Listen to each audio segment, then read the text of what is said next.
¿Qué tal? Buenas tardes a todos. Estamos en la tercera lectura del documento de Lyndon LaRouche en los jueves de Economía Física.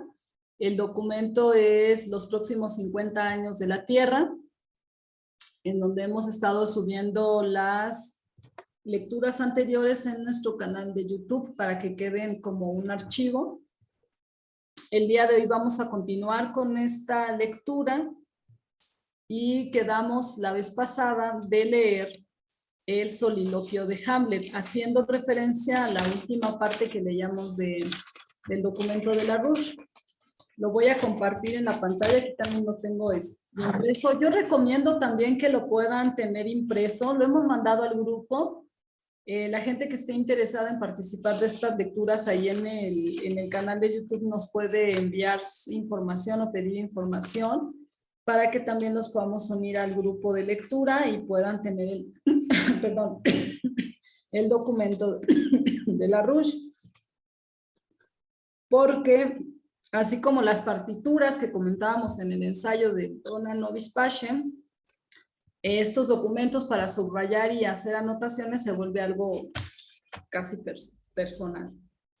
Muy bien, entonces vamos a comenzar. Voy a proyectar el soliloquio para que lo leamos.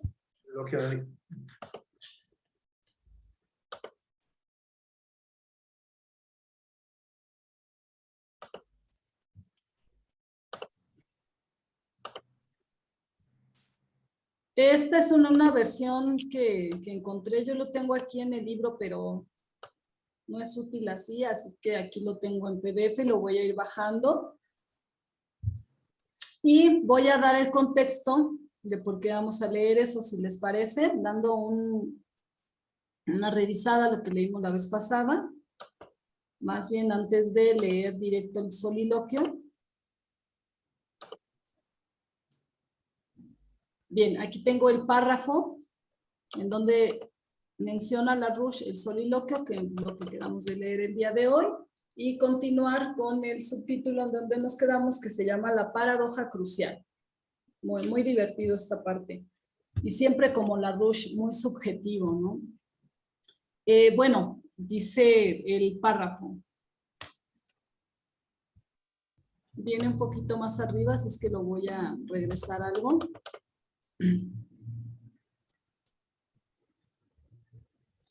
Esa experiencia esa experiencia demuestra de nuevo de un modo excelente el poder de una cultura para derrocar a un régimen que contraviene a los gobernados. Esa experiencia y la costumbre contraria de los subalternos para darle credibilidad a la tiranía, como en Alemania tras el incendio del Reichstag, parlamento a manos de Hermann Göring en los Estados Unidos. Y en los Estados Unidos,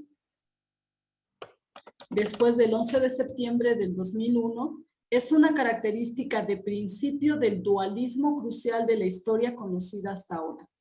Sin embargo, la verdad más fea del asunto es que la experiencia más común es que los regímenes perversos, como el dominio de los césares romanos, son una expresión de la cultura de la gente misma, del modo en que Shakespeare dramatiza eso con tanta elegancia en pasajes tales como las escenas iniciales de su Julio César y su Hamlet.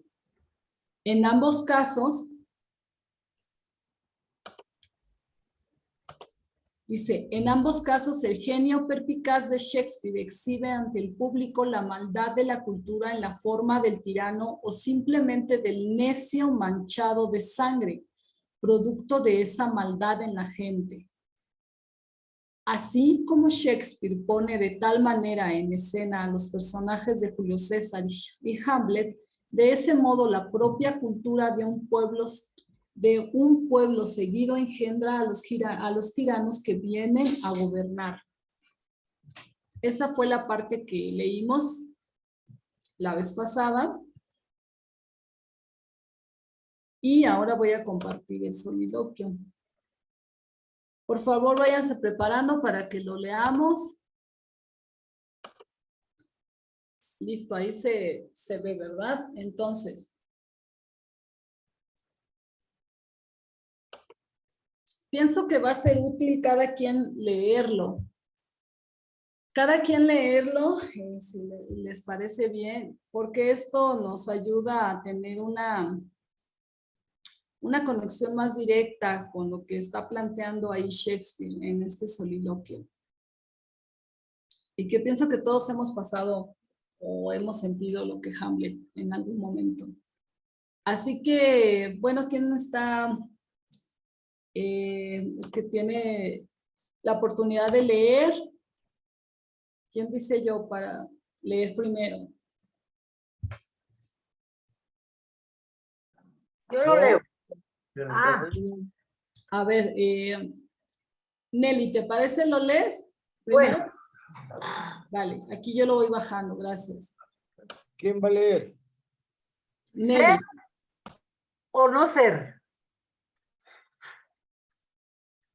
Ser o no ser es la cuestión. ¿Qué debe más dignamente optar el alma noble entre sufrir de la fortuna impía el porfiador rigor o rebelarse contra un mar de desdichas y afrontándolo desaparecer con ellas? Morir, dormir, no despertar más nunca, poder decir todo acabó. En un sueño, sepultar para siempre los dolores del corazón, los mil y mil quebrantos que heredó nuestra carne. ¿Quién nos ansiara concluir así? Morir, quedar dormidos. Dormir, tal vez soñar.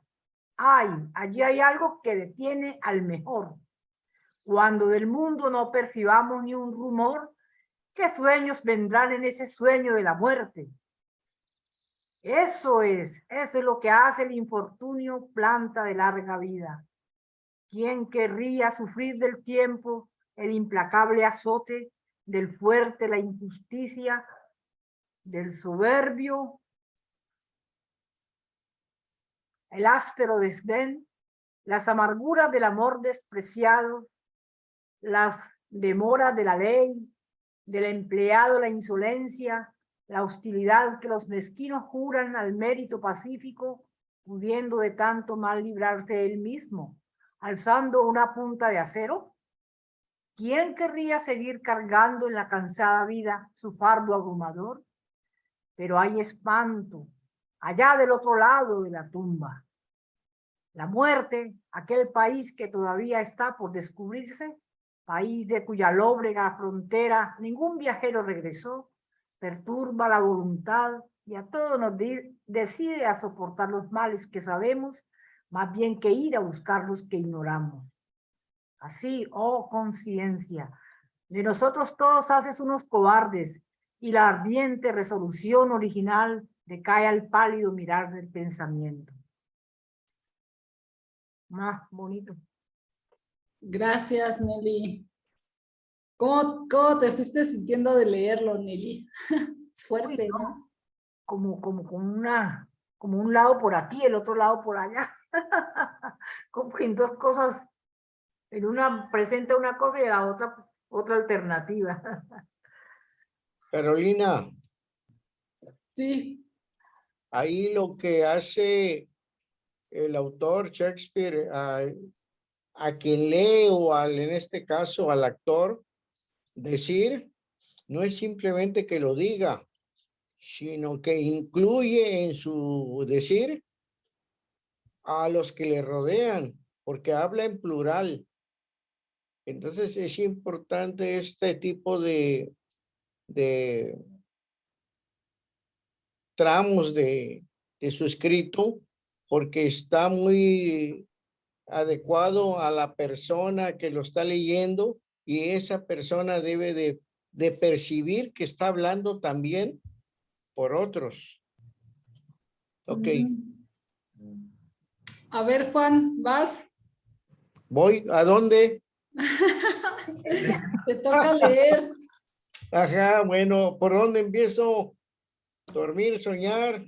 No, por el comienzo solamente. ¿Otra Ser vez? o no ser. Ah, bueno. Otra vez. ¿Ser o no ser? Hamlet. ¿Ser o no ser? Es la cuestión. ¿Qué debe más dignamente optar el alma noble? Entre sufrir de la fortuna impía, el porfiador rigor, o rebelarse contra un mar de desdichas y afrontándolo, desaparecer con ellas, morir, dormir, no despertar más nunca, poder decir todo acabó, en un sueño, sepultar para siempre los dolores del corazón, los mil y mil quebrantos que heredó nuestra carne. ¿Quién no ansiará concluir así, morir, quedar dormidos, dormir, tal vez soñar? Esto todavía metes un... Bueno, vamos a ver. Allí hay algo que detiene al mejor.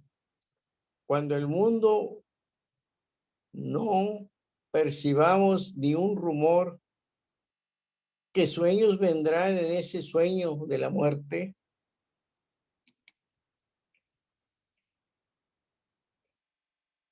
¿Dónde voy?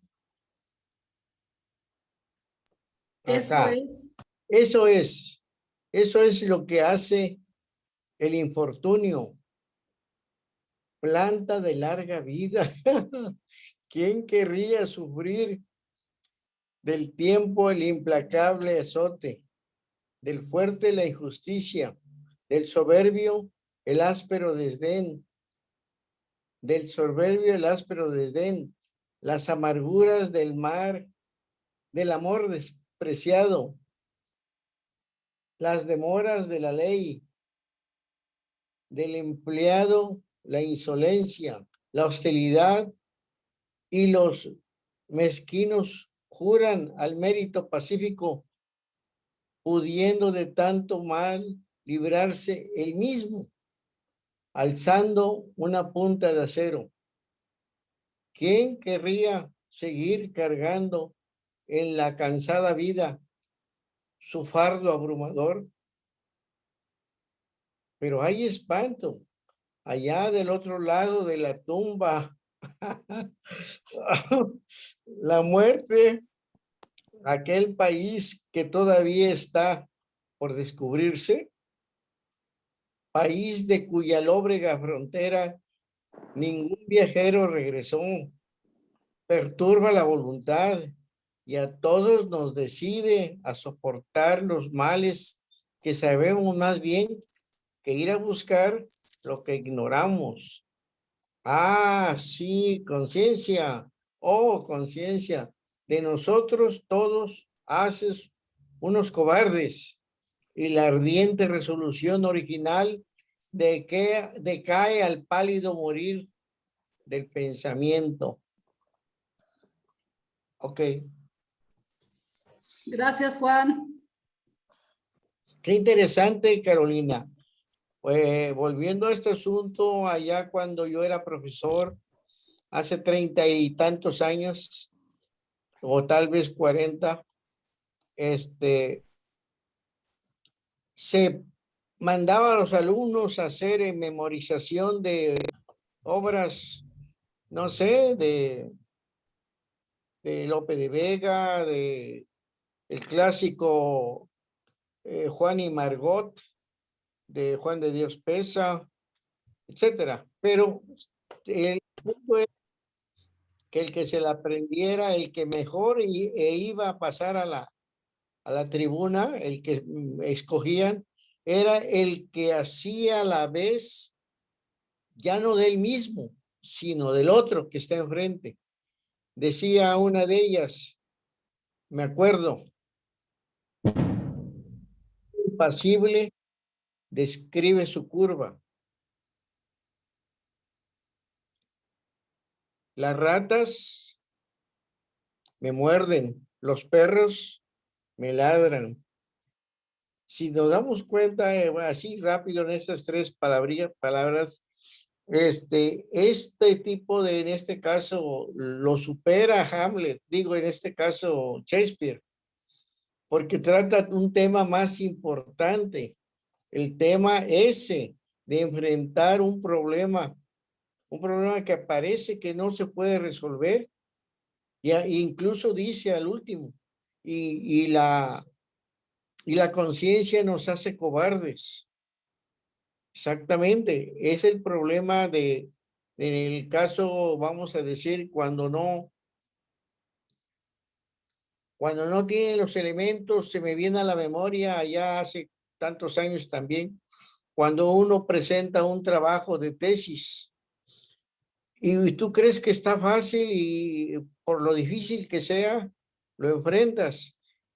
Y aquí viene el desenlace al que digo, invitas a otros en voz alta, de frente, los invitas a que participen y se sienten ellos eso, así como dice, con la conciencia libre y decir, sí voy, sí lo hago. Y cuando vamos al aquí y ahora de ir a los lugares, a los laboratorios, a las acerías en donde deriva el tema de la tesis o del programa o de la escrito, qué decepción, nadie va. Siempre, bueno, ya ahora ya sé la respuesta, pero muchas veces me pregunté, bueno, ¿y por qué aceptaron? Gracias por compartirnos, Juan. Gracias. Bueno, vamos a continuar. Si nuestra reunión del día de hoy nos lleva a que todos leamos este soliloquio, va a ser también muy importante.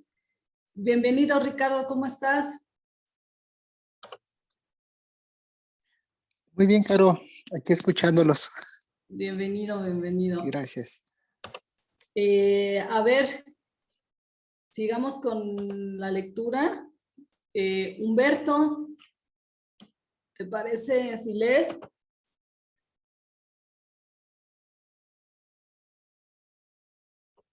Pero está tu micrófono apagado, por cierto. Y tu cámara también, por cierto, también.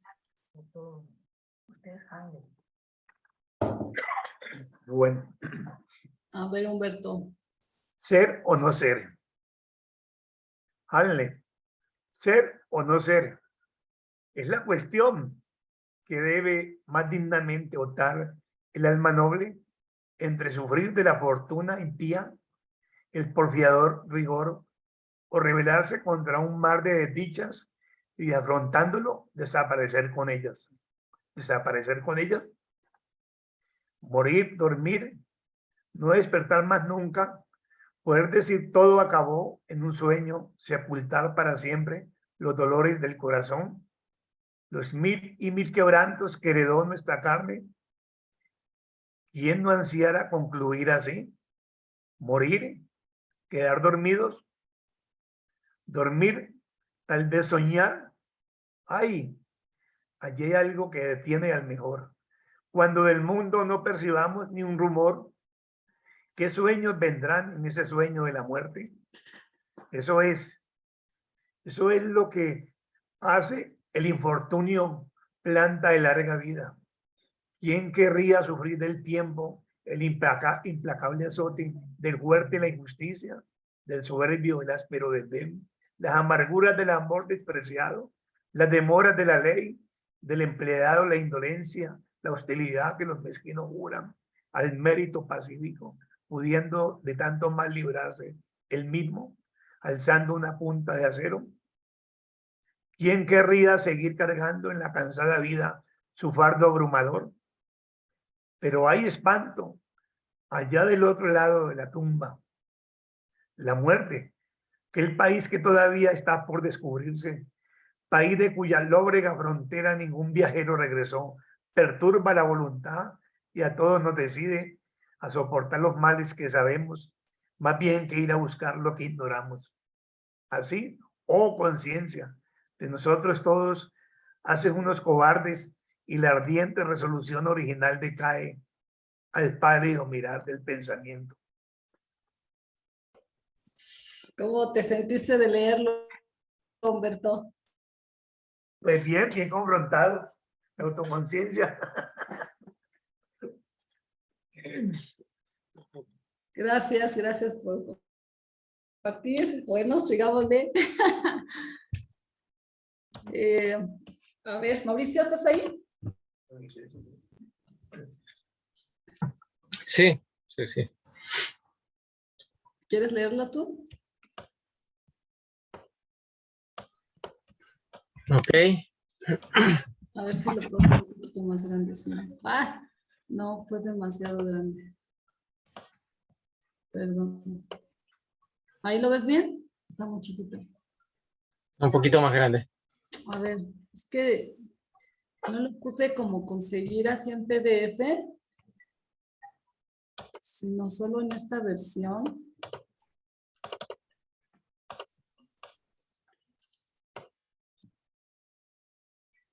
Creo que hasta dice más chiquito. Ahí sí. Ah, no. A ver, no, ya lo puse. A ver, dame un minuto, por favor. A ver.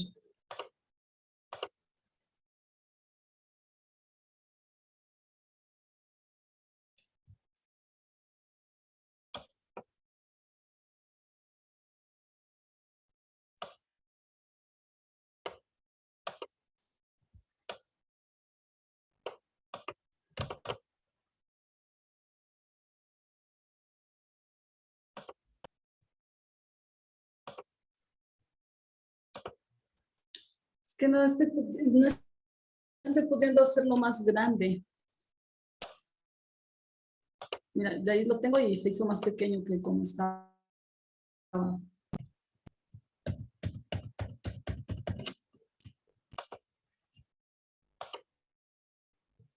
Déjame por lo menos regresarlo a como estaba antes.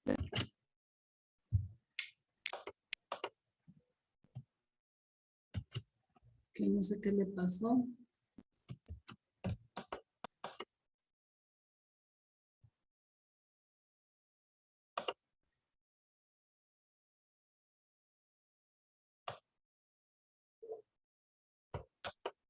No, no me está funcionando. A ver, denme oportunidad de buscar otro. Porque no lo puedo encontrar completo.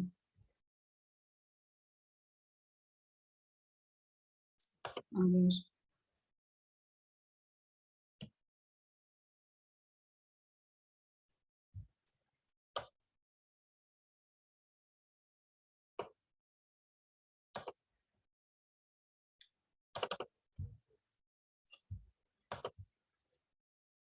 Ahora vamos a intentar si este funciona.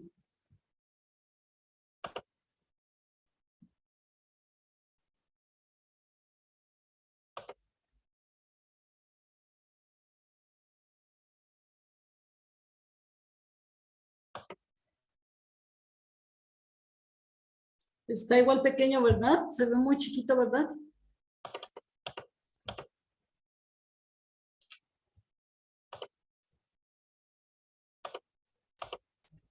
Ahí lo ves, Mauricio. Muy chiquito.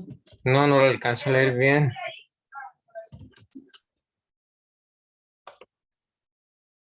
A ver, vamos a ver. Que se me ocurrió algo que es el problema. A ver.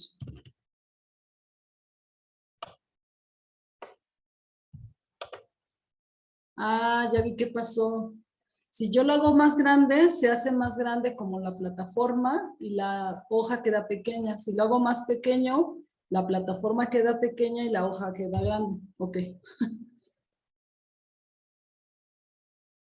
Listo.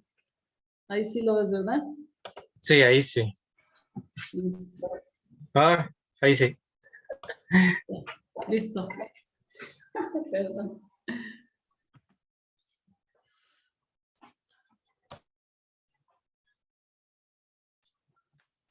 ¿Ser o no ser? Esa es la cuestión. ¿Qué debe más dignamente optar el alma noble entre sufrir de la fortuna impía, el porfiador rigor, o rebelarse contra un mar de desdichas y afrontándolo desaparecer con ellas? Morir, dormir, no despertar más nunca. Poder decir todo acabó, en un sueño sepultar para siempre los dolores del corazón, los mil y mil quebrantos que heredó nuestra carne. ¿Quién no ansiará concluir así? Morir, quedar dormidos.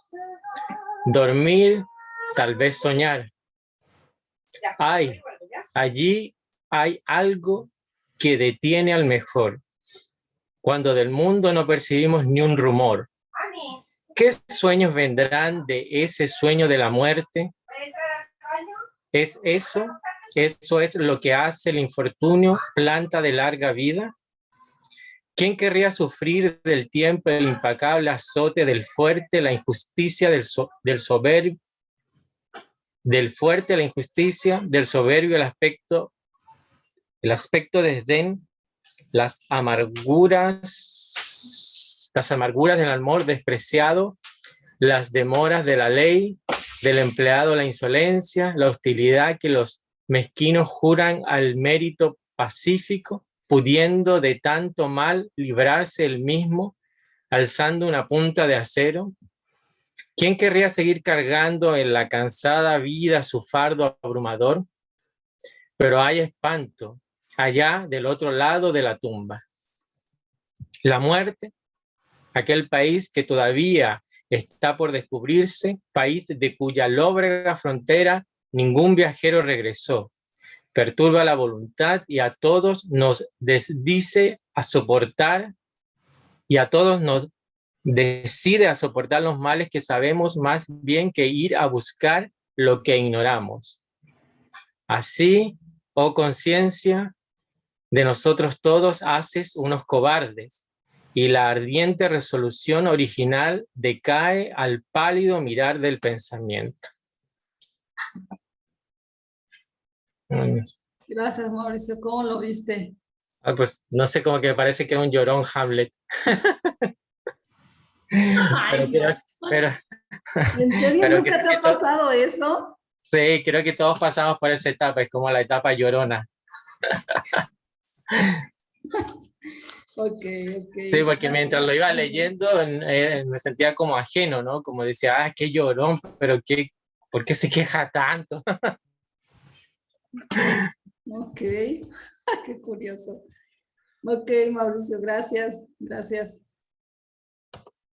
por compartirnos. Bueno, seguimos. Carlos Julio, ¿estás por ahí? ¿Puedes leer? Sí, aquí estoy. ¿Qué te Aquí parece estoy. si lo lees ahora? A ver, vamos a bajarlo. Te lo leo pues. Vale. A ver. Listo. Voy a leer. Voy a empezar. Ser o no ser. Hamlet. Ser o no ser es la cuestión. ¿Qué debe más dignamente optar el alma noble entre sufrir de la fortuna impía, el porfiador rigor, o rebelarse contra un mar de desdichas y afrontándolo, desaparecer con ellas? Morir, dormir, no despertar más nunca, poder decir todo acabó, en un sueño sepultar para siempre los dolores del corazón, los mil y mil quebrantos que heredó nuestra carne. ¿Quién no ansiara concluir así? Morir, quedar dormidos, dormir, tal vez soñar. Ay, allí hay algo que detiene al mejor. Cuando del mundo no percibamos ni un rumor, ¿qué sueños vendrán en ese sueño de la muerte? Eso es lo que hace el infortunio, planta de larga vida. ¿Quién querría sufrir del tiempo, el implacable azote del fuerte, la injusticia, del soberbio, el áspero desdén, las amarguras del amor despreciado, las demoras de la ley, del empleado la insolencia, la hostilidad que los mezquinos juran al mérito pacífico, pudiendo de tanto mal librarse el mismo alzando una punta de acero? ¿Quién querría seguir cargando en la cansada vida, en la cansada vida su fardo abrumador? Pero hay espanto allá del otro lado de la tumba.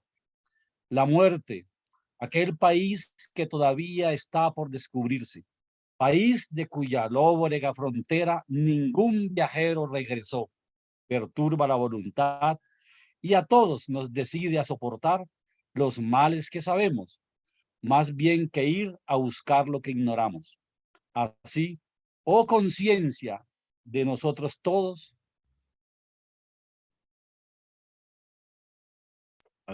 Perdón, Carlos Julio, porque se me mueve involuntariamente allá. Así, oh conciencia de nosotros todos, haces unos cobardes y la ardiente resolución original decae al pálido mirar del pensamiento. Gracias. ¿Cómo ves tú, Carlos Julio? Pues son los conflictos que uno enfrenta en la vida entre enfrentar los problemas, evadirlos, quejarse o actuar. Entonces ahí está la tragedia. Que de pronto uno no toma las decisiones cuando debe tomarlas. Y eso es lo que a veces cuesta mucho. Esa es la tragedia.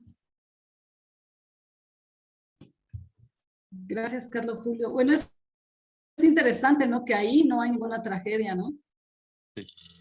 Ahí no hay, pero ¿en dónde tú crees que está la tragedia? No hay, pero sí hay. Entre actuar y no actuar. Entre enfrentar los problemas o evadirlos. Pues como dormirse, morirse o enfrentarlos. Pues como...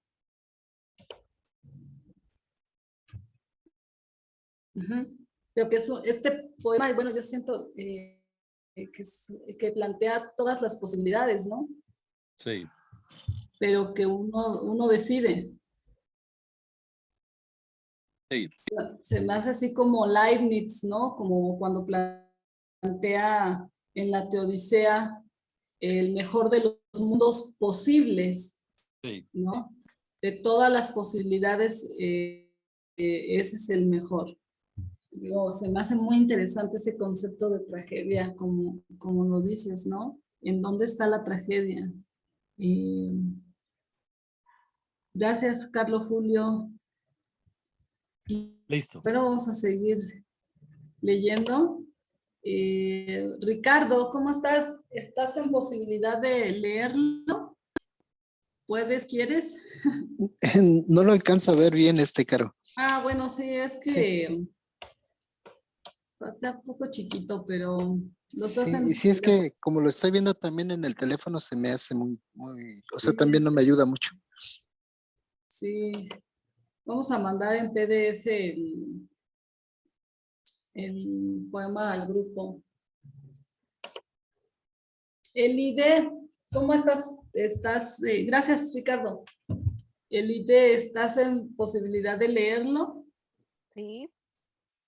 A ver, adelante. No lo puedo hacer más grande, pero... Ah, sí está bien. Aquí sí lo puedo hacer un poquito más grande. A ver, vamos a ponerlo. En el tamaño que lo pongas, yo lo puedo hacer un poquito más grande, no hay problema. Ah, vale. Ok. Ser o no ser es la cuestión. ¿Qué debe más dignamente optar el alma noble entre sufrir de la fortuna impía, el porfiador rigor, o rebelarse contra un mar de desdichas y afrontándolo, desaparecer con ellas? Morir, dormir, no despertar más nunca. Poder decir todo acabó. En un sueño, sepultar para siempre los dolores del corazón, los mil y mil quebrantos que heredó nuestra carne. ¿Quién no ansiará concluir así? Morir, quedar dormidos. Dormir, tal vez soñar, Allí hay algo que detiene al mejor. Cuando del mundo no percibamos ni un rumor, ¿qué sueños vendrán en ese sueño de la muerte? Eso es lo que hace el infortunio, planta de larga vida. ¿Quién querría sufrir del tiempo el implacable azote, del fuerte la injusticia, del soberbio el áspero desdén, las amarguras del amor despreciado, las demoras de la ley? Ay, espérame. Ay.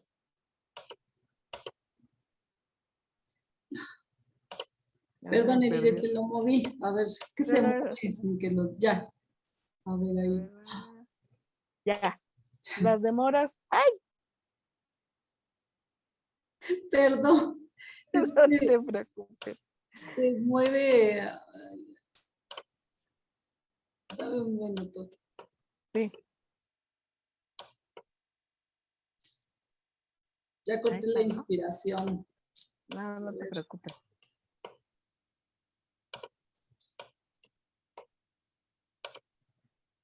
No me deja ya. A ver si me deja ahorita. Sí. Ahí lo puedes ver. A ver, espérame, déjale busco. Sí. Las demoras de la ley, del empleado la insolencia, la hostilidad que los mezquinos juran al mérito pacífico, pudiendo de tanto mal librarse el mismo, alzando una punta de acero. ¿Quién querría seguir cargando en la cansada vida su fardo abrumador? Pero hay espanto allá del otro lado de la tumba. La muerte, aquel país que todavía está por descubrirse, país de cuya lóbrega frontera ningún viajero regresó, perturba la voluntad y a todos nos decide a soportar los males que sabemos más bien que ir a buscar lo que ignoramos. Así, oh conciencia, de nosotros todos hacen unos cobardes, y la ardiente resolución original decae al pálido mirar del pensamiento. Gracias, Elide. A pesar de tanta movedera. No, problema.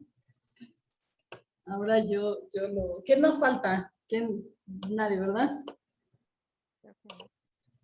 A mí algo que me impacta mucho es esa última frase donde dice, y esa ardiente, como que esa ardiente decisión decae, siquiera el asomo de pensar, ¿no? Que el pensamiento abruma esa resolución ardiente del actuar. A ver, yo quiero leerlo también, dice, ser o no ser, Hamlet. Ser o no ser es la cuestión. ¿Qué debe más dignamente optar el alma noble entre sufrir de la fortuna impía el porfiador rigor, o rebelarse contra un mar de desdichas y afrontándolo desaparecer con ellas? Morir, dormir, no despertar más nunca, poder decir todo acabó, en un sueño sepultar para siempre los dolores del corazón, los mil y mil quebrantos que heredó nuestra carne. ¿Quién no ansiara concluir así? Morir, quedar dormidos, dormir, tal vez soñar. Ay, hay algo que detiene al mejor. Cuando del mundo no percibamos ni un rumor, ¿qué sueños vendrán en ese sueño de la muerte? Eso es lo que hace el infortunio planta de larga vida. ¿Quién querría sufrir del tiempo el implacable azote, del fuerte la injusticia, del soberbio el áspero desdén, las amarguras del amor despreciado?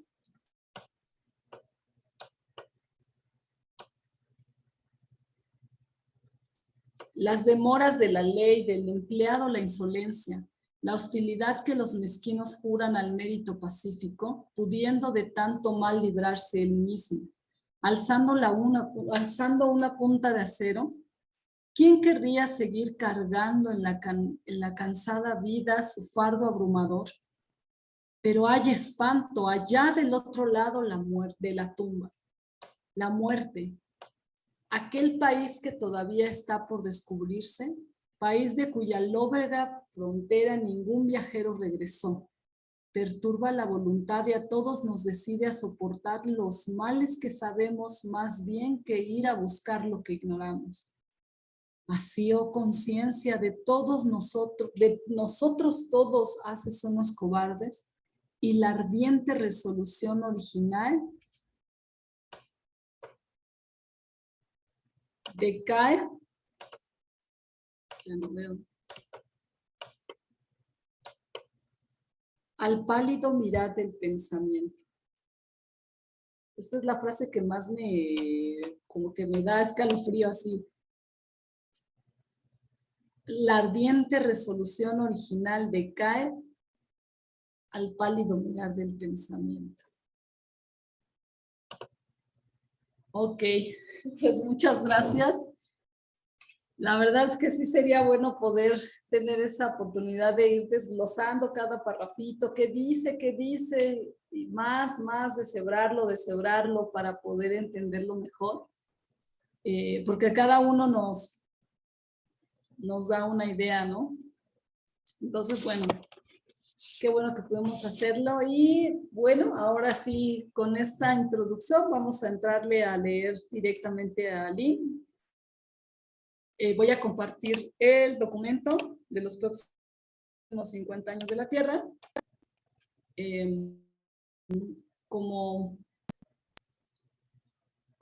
recuerdan, tenemos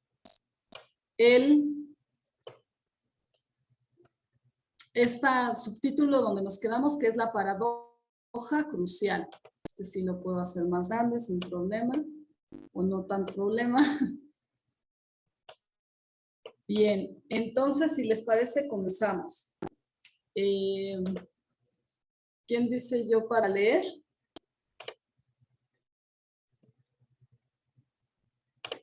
¿Quién le gustaría leer? ¿Puedo empezar? ¿Quién? Yo quiero ¿Quién leer. yo? ¿Juan? Adelante, Juan. La paradoja crucial. Aquí nos quedamos. Pero ¿dónde empiezo? ¿El 11 de septiembre? ¿O la paradoja? La paradoja. No, aquí la paradoja crucial. Descubrir principios científicos con cuya ayuda pudieron haberse evitado a voluntad las repetidas consecuencias estúpidas de los planes utópicos.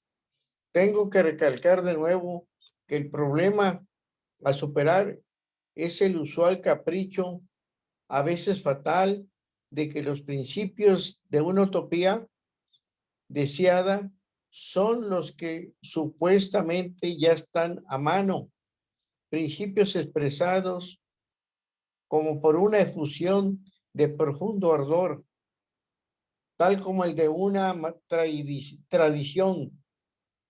Esas formas de autocorrupción moral que los pueblos representan, lo que ha de reconocerse como opiniones más o menos de suyo evidentes, adoptadas con precipitación, las cuales incluso gente de otro modo razonable, es de suponer, adoptará a la primera vista.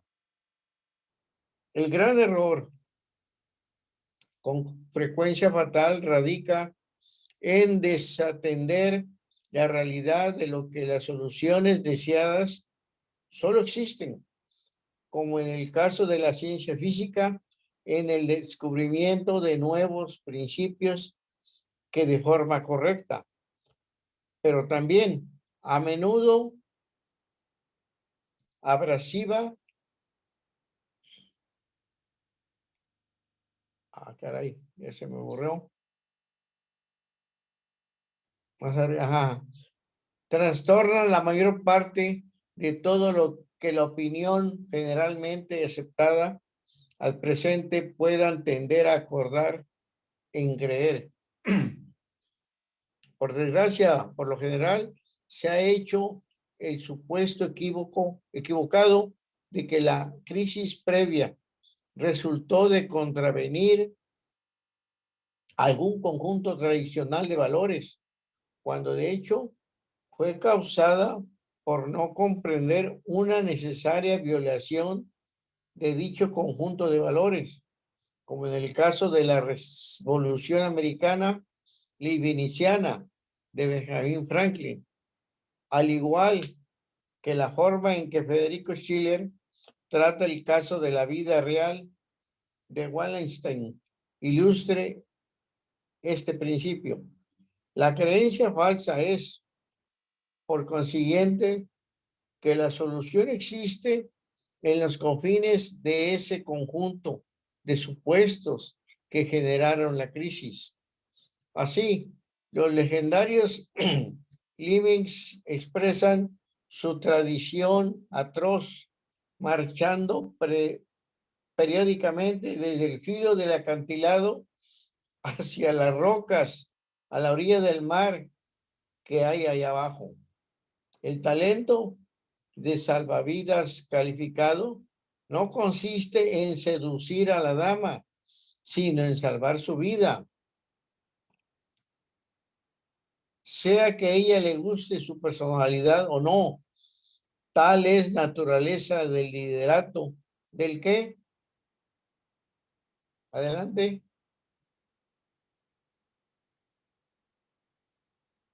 Del que dependen las soluciones de una crisis cultural, tal como la de la actual crisis mundial. Es la falta de desarrollo de dirigentes calificados para emprender semejantes cambios en la serie aceptada de principios adoptados que esas culturas representan, lo que representaría la fuente principal de cualquier fracaso trágico de tales diálogos, ahora como en el pasado. Este aspecto fundamental ha de reformularse por cuestión de claridad, como sigue. No debo permitir que nuestra discusión eluda el énfasis repetido en este asunto que sigue. A fin de cuentas, el gran enemigo de las civilizaciones, la fuente de sus vulnerabilidades más mortales, en tanto civilización, en general es el culto a la mediocridad popular en nombre de una cualidad respecto a las tradiciones existentes, entre comillas. Una conducta que remeda a esa bestia depredadora y a su presa, ninguna de las cuales puede escapar de las garras de sus instintos bestiales innatos. El hombre debe confiar en su facultad de comportarse de forma diferente a eso. La tendencia a suprimir e incluso de aplastar las voces que amenazan la engañosa paz falsa y mortífera de la mediocridad popular es la expresión más típica de ese desapego hostil por un principio de veracidad de forma patente. Lleva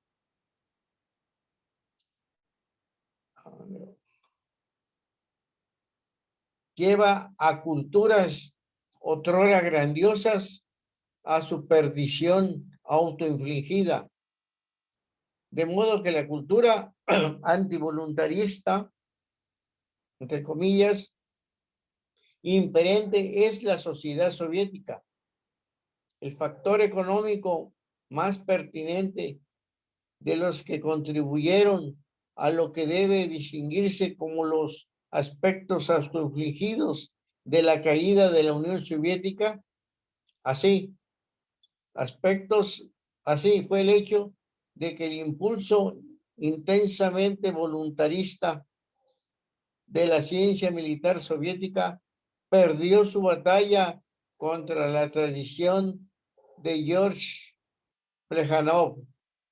En el sistema soviético, lo que aún hoy es la lección estratégica más decisiva en el diseño del programa ruso para recuperarse del desplome soviético. Ay caray, ¿dónde voy? Nada más para que alguien pudiera leer la nota 21. Por Que lo favor. lea.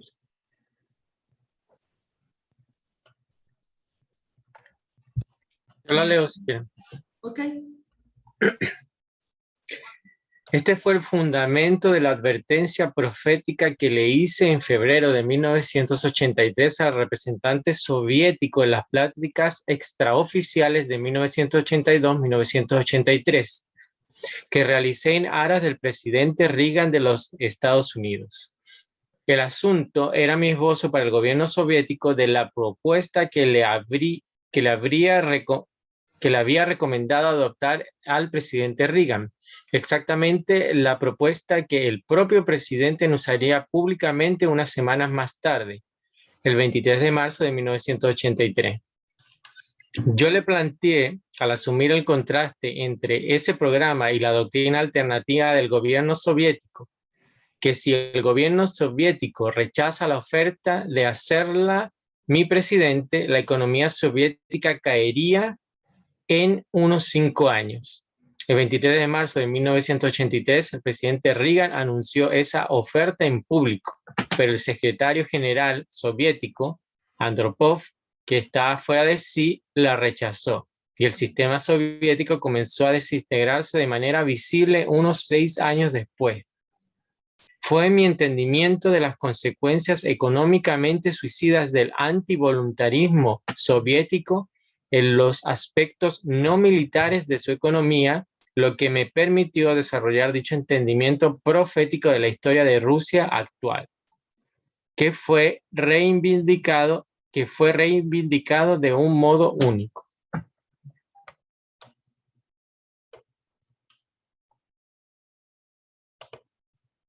Listo, gracias.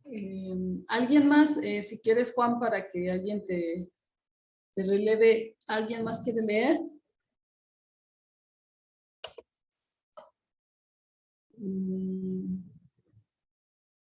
El ID, ¿quieres leer el ID y puedes leer? ¿O quieres que...? No, está bien. A ver, pero ¿dónde se quedó? Aquí, el caso usual de los fracasos. Ah, ok. Gracias. En el caso usual de los fracasos, los intentos previos de emprender algo como un diálogo de culturas, el asunto decisivo a considerar, nos representan sucesos tales como el acto de asesinar, encarcelar o someter a otra forma de rechazo a tales líderes necesarios cuando de hecho aparecen. La disensión es el fomento del genio y de la necedad por igual, pero no obstante, sigue siendo el criadero del que puede surgir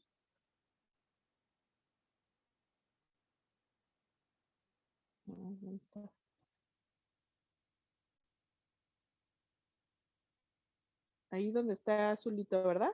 Sí. Del que puede surgir algo con cuya ayuda un pueblo se libera del dominio mortal de costumbres descaminadas. Esta purga sistémica de esa clase de voces disidentes es la característica usual de ese fracaso en superar una crisis sistémica que lleva a una nación otrora poderosa a su destrucción autoinfligida. De ahí que en cada caso de la historia conocida, el hierro común de los dirigentes fue o que no se eligió a estos otros dirigentes adecuados, o que tales alternativas felices de líderes En realidad, idóneos no estaban disponibles, puesto que esas culturas no los criaron ni desarrollaron o los botaron de la bandada como una de esas precauciones de matar al legítimo heredero indeseable, de preferencia en su cuna. Precauciones por lo general tomadas por órdenes o con el consentimiento tácito de los que están en el poder. Semejante estado colectivo de las cosas por lo general le ha acarreado, así, el sufrimiento extremo al propio pueblo. El efecto del Congreso a favor de la libertad cultural del simpatizante nazi Allen Dulles es un ejemplo excelente de la forma en que le niegan el acceso a los pueblos de las naciones al desarrollo y a la elección de esos líderes calificados que pudieran haberlos sacado de los rigores trágicos de la destrucción autoinfligida.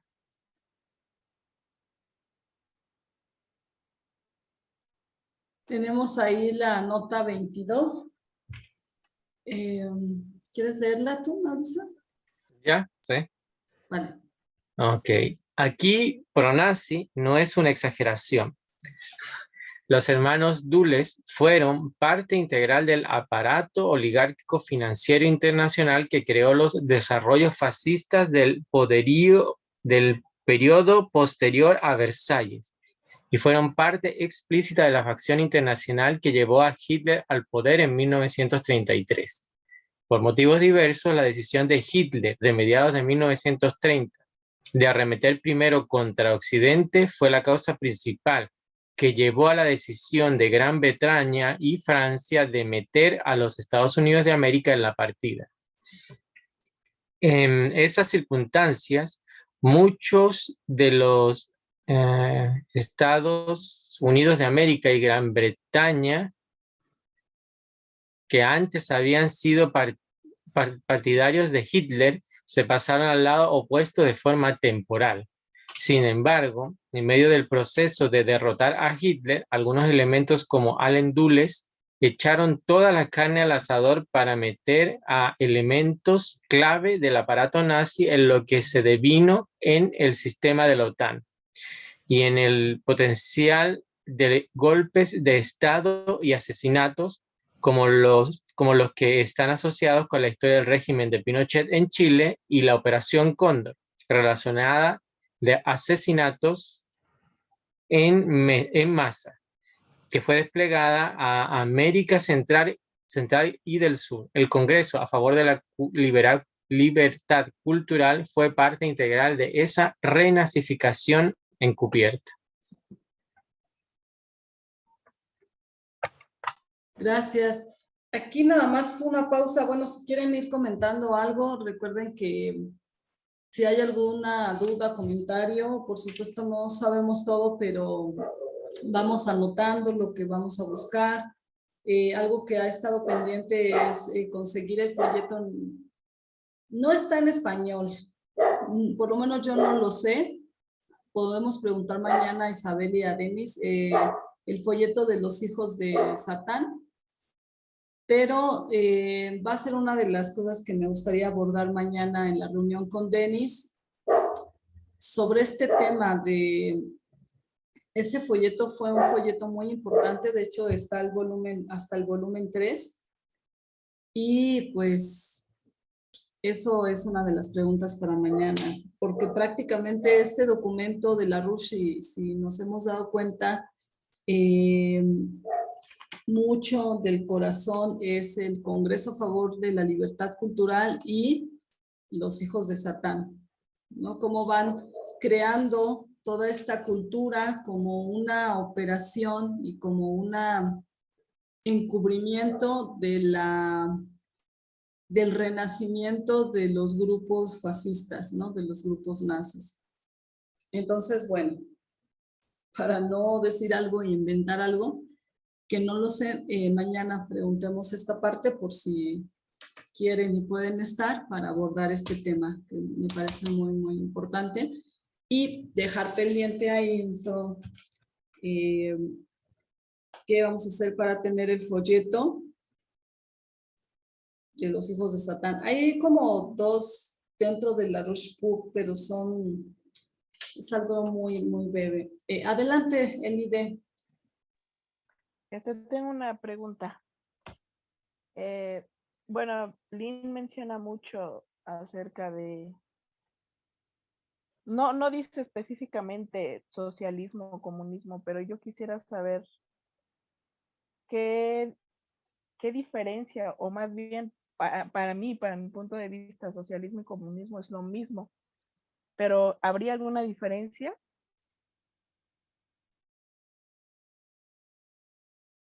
Gracias, Elide. A ver, aquí, Carlos Julio, ¿estás ahí? Sí, aquí estoy. ¿Qué podrías comentarnos, por favor, con la pregunta de Elide? ¿Qué te parece? Me repite la pregunta, que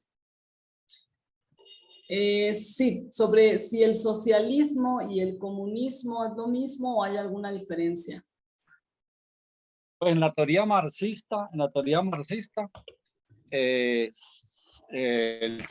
socialismo es una fase intermedia antes del comunismo. Pues se presume que en el socialismo todavía hay clases, hay Estado, y el comunismo es como la fase superior, pues era como el ideal, pero era un tema teórico, pues, de la teoría marxista, pues, que del capitalismo se pasaba a un socialismo donde todavía existían clases sociales.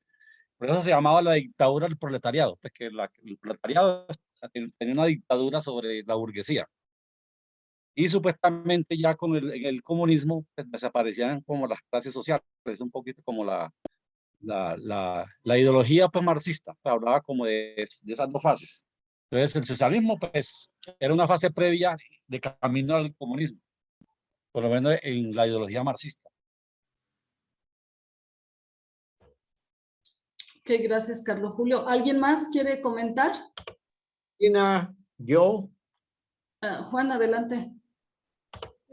también no hay que perder de vista que en la época aquella de la posguerra y del asunto de que estamos hablando de los Foster Dulles,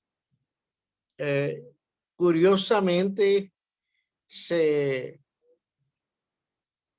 refugiaron en América muchos grupos pronazis, incluso españoles, pero otro hecho que lo acompañó, y es buena la pregunta de la compañera, que si uno y que el otro, es que los grupos religiosos abundantes, sectas que florecieron por aquella época, llevaron agua a su molino, incluso en una de tantas, tanto de derecha y de izquierda, en la misma grupos religiosos, coqueteaban con los grupos maoístas, con los grupos incluso del otro lado, de los que no eran maoístas, pero que finalmente eran de la misma, lo que le llamamos alguna vez, los que dicen que son, pero que no son, las famosas sectas peligrosas. Esto es importante porque eso que se creó en las escuelas y se explica bien, y es así como explicaba el compañero anterior del marxismo y el socialismo, y que la etapa superior, y que eso, pues realmente era eso, fuera retórica, porque nunca sucedió ni tal superior ni tal etapa. Lo que sucedió es todo lo contrario, una confusión en la que creo yo que ese fue el diseño. Ese era el propósito del diseño, confundir a la juventud. Y de ahí salía todo lo que acabo de decir, el camino por la religión, el camino por la otra secta, el camino por allá, para que finalmente los estaba cooptando, ya sean los maoístas o los otros grupos de ultraderecha. Ok. Carolina, sí, yo quería lo que yo comentó Carlos Julio, sí. Pues sí, hay una controversia en eso porque realmente es una confrontación en pura doctrina ideológica. No hay diferencia entre el comunismo, marxismo, socialismo, pues la base materialista de ellos. Esa visión esa visión de la negación de realmente del hombre, a esa vida totalmente, esa visión, ese dogma materialista que niega la creatividad del universo de ellos, con lo que si confrontamos hoy con la realidad nueva económica del mundo. China viene de un origen comunista. Los soviéticos fueron, ¿qué socialismo hubo en la Unión Soviética? No era un comunismo totalitarista, no hubo ningún desarrollo en el sentido del ser humano, pues, cultural, integral, moral, nada. Entonces, hoy China, mire, está demostrando sin ser comunista, ha desarrollado toda una economía con una visión diferente del hombre y el desarrollo, ¿no? Otro concepto muy avanzado.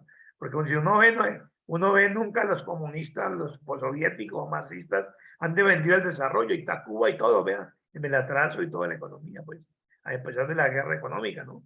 Pero una confrontación ahí para dividir, como decía Juan, dividir al mundo en esa línea, es lo que ha hecho Dulles, todas las agencias de inteligencia, los británicos y todo, y poner a la gente realmente a pensar en una batalla ideológica de confrontación, una batalla ideológica nomás, no de doctrina, pero en el fondo eso no es ningún desarrollo, pues, profundo de un socialismo científico, que digamos, pues, que mire integralmente al hombre, al ser humano, ¿no? Eso. Gracias, Humberto. Adelante, Lide.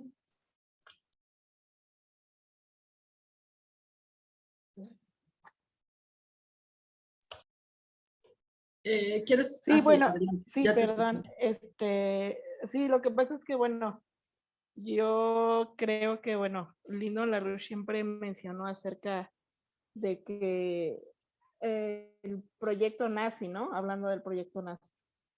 Yo pienso que es una continuidad, el socialismo, comunismo, como dijo el compañero.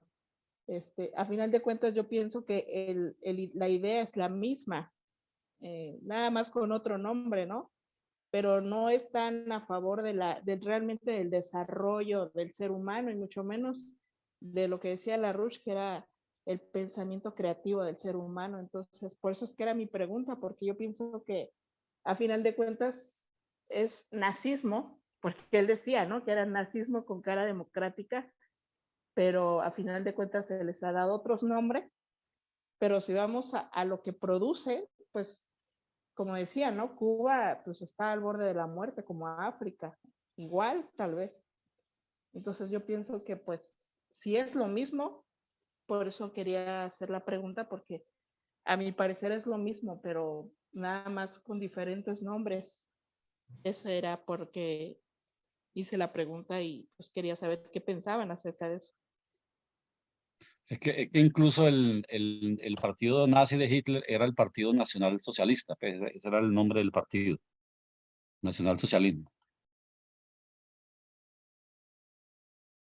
Sí, bueno, algo que precisamente por eso este documento de LaRouche es tan importante, de verdad que si lo vemos a detalle, los documentos de LaRouche no son solamente artículos, sino son una formación, una guía del estudio de esas relaciones históricas que ha habido.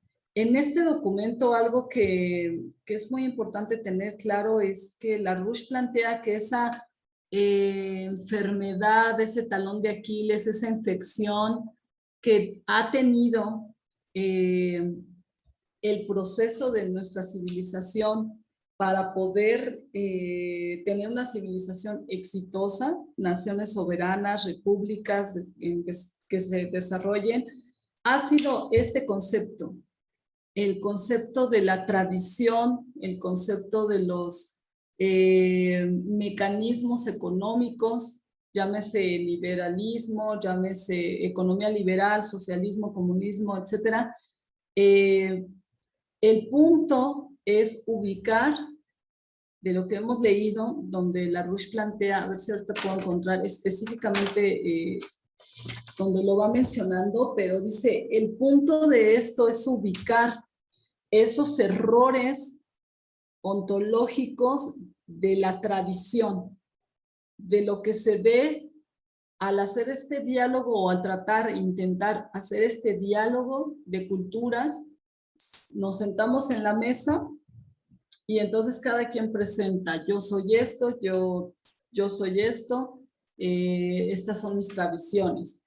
Y se busca hacer, en base a esa relación de tradiciones, en base a esa relación, quitar y poner, tomar todas, como la idea de la democracia, tomamos todo está bien, no hay nada polémico, decía LaRouche, no, a veces no queremos confrontaciones, no queremos problemas, entonces se hace esa reunión para un diálogo de culturas y llegar a una colaboración, pero no funcionan porque el concepto básico es no partir de esas tradiciones, no partir de esas bases de los modelos económicos, sino más bien de un principio superior a todo eso, con este método científico. Y este documento se dedica a ver esas fallas que han impedido, uno, ese diálogo de culturas, y dos, como planteó hace un momento, ¿no? El liderato requerido políticamente para llevar a cabo esta guía. Por eso LaRouche decía de manera muy chistosa, ¿no? El objetivo del salvavidas no es conquistar a la mujer que va a salvar, es salvarla, ¿no?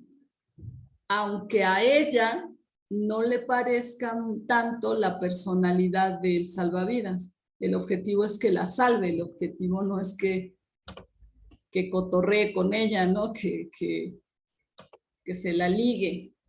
Entonces, así, ¿no? Así es este diálogo de culturas. Y bueno, pienso que esto se va a ir desglosando a lo largo del documento de LaRouche.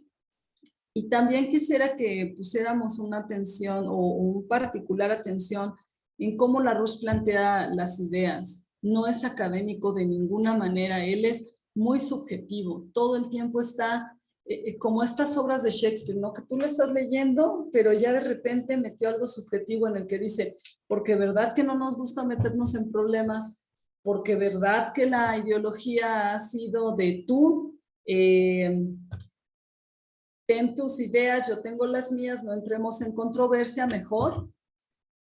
El respeto al bloqueo ajeno, decíamos.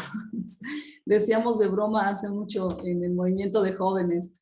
El respeto al bloqueo ajeno es la paz, ¿no? No te metas con que yo estoy bloqueado y yo no me meto con que tú estás bloqueado y así estamos en paz, ¿no? Entonces, bueno, es una buena oportunidad este documento para poder abordar a más detalle esta pregunta. Y bueno, si les parece, seguimos terminando en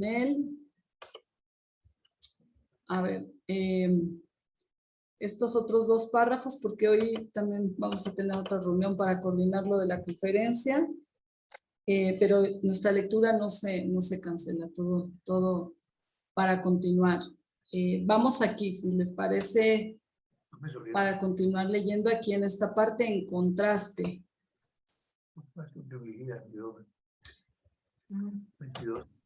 ¿Quién estaba leyendo? Yo me perdí. Elide, ¿verdad? Adelante, Sí. gracias, Elide. Sí, en contraste, todos los grandes líderes que han llevado a una cultura a puerto seguro, lejos de las consecuencias de la propia locura de la cultura, inevitablemente han sido excepciones a lo que esa cultura con toda probabilidad hubiera recomendado, por regla general, por así decirlo, como alternativas aceptables. Tales excepciones incluyen la elección de los presidentes estadounidenses Abraham Lincoln y Franklin Roosevelt, o la de Charles de Gaulle como presidente de la Quinta República Francesa. El principio de eliminar semejantes excepciones en momentos decisivos de la historia lo muestra el asesinato de la primera ministra Indira Gandhi o los de Jürgen Ponto y Alfred Paulsen. quienes tuvieron una importancia crucial en momentos respectivamente críticos de la historia de Alemania. Los casos más felices de aparentes accidentes históricos, tales como los de Lincoln y Franklin Roosevelt, en realidad fueron accidentes. No fueron accidentes, fueron la elección premeditada de una función que adoptaron personas que, como los habían desarrollado y también se habían autodesarrollado para ir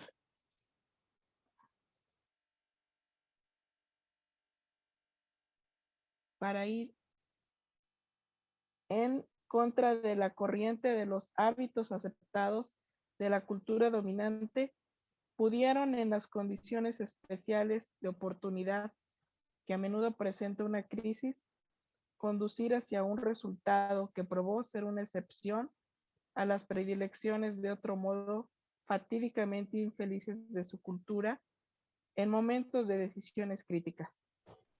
Hasta Así ahí, ok.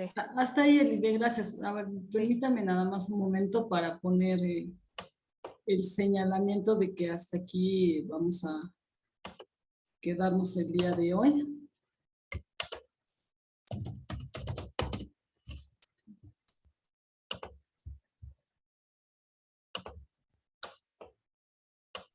Nos envías la versión que tienes de Hamlet. Sí, PDF. claro. A ver, denme un segundito para que quiero leer algo. 17, 11, 22. Listo, ya para que no se nos olvide. Pero quería leerles esta parte de Lynn, en donde menciona esto de las costumbres, tradiciones, dice LaRouche. En el caso usual de los fracasos de los intentos previos de emprender algo como un diálogo de culturas, el asunto decisivo a considerar lo representan sucesos tales como el acto de asesinar, encarcelar o someter a otra forma de rechazo a tales líderes a otra forma de rechazo a tales líderes necesarios cuando de hecho aparecen.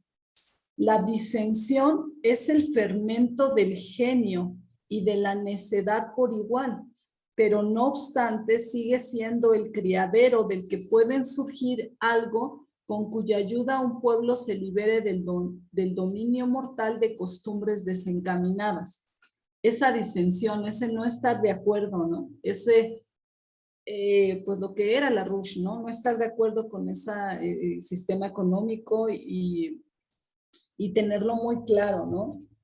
De esa disensión nace lo que puede liberar el dominio mortal de esas costumbres descaminadas. Esta purga sistémica de esa clase de voces disidentes es la característica usual de ese fracaso en superar una crisis sistémica que lleva a una nación otrora poderosa a su destrucción autoinfligida.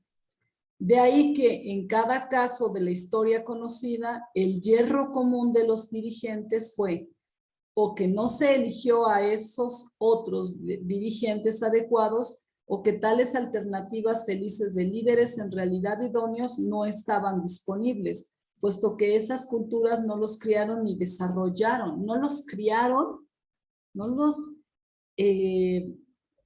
existían porque no se crearon, ¿no?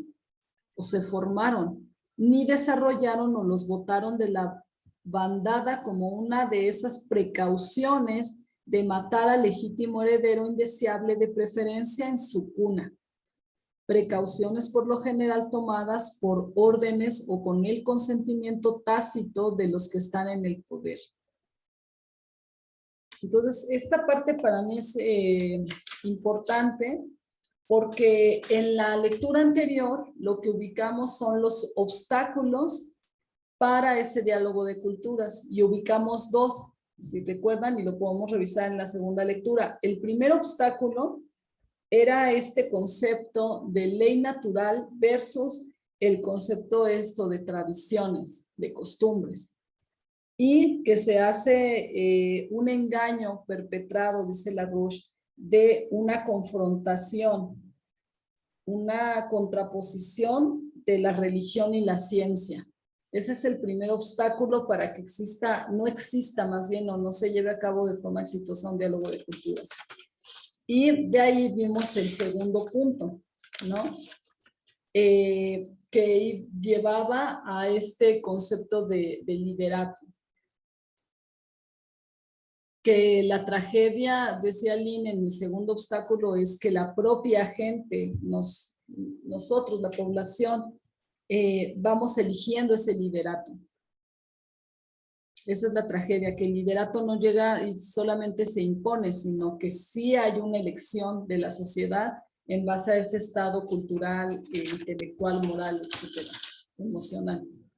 Entonces, bueno, pues esta es la parte que hemos estado viendo de la lectura y vienen más, ¿no?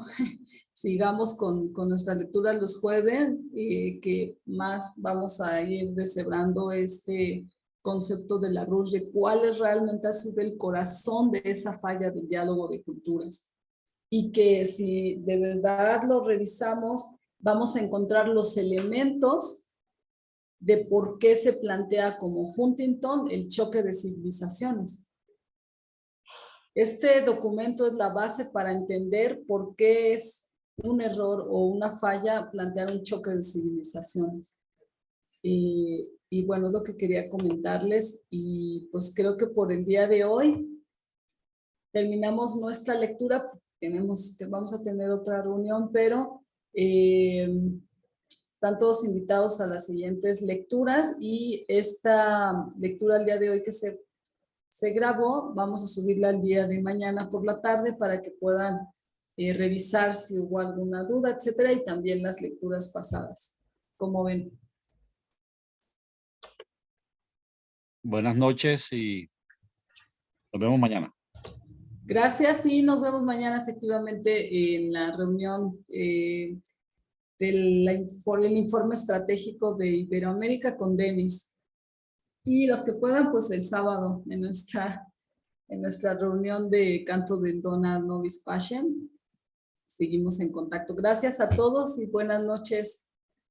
Gracias, Elide, Mauricio, Alan, Buenas noches, Juan, gracias. Saludos, Caro. Ricardo, Carlos Julio, Humberto, Nelly, gracias. Que descansen, buena noche. Gracias. Chao, Hasta Eli. mañana.